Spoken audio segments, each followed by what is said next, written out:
नमस्कार. तर बघूयात आगामी 24 तासाचा ताजा हवामान अंदाज.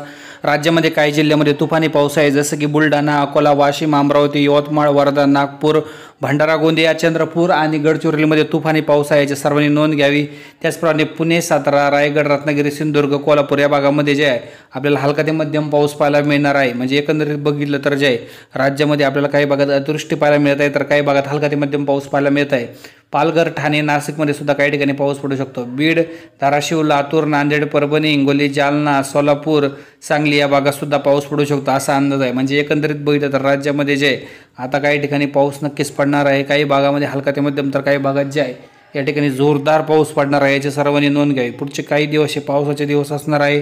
त्याचप्रमाणे अरबी समुद्राकडून वाहणारे वारे, त्याचप्रमाणे घाटमाथ्यावरून ते उंचीवरून येणारी जी हवा आहे ती ढगांना या बाजूने त्या बाजूने नेण्याचा प्रयत्न करते. त्यामुळे खास करून पुणे, सातारा, सांगली या पश्चिम घाटातील भागात जोरदार पाऊस असेल.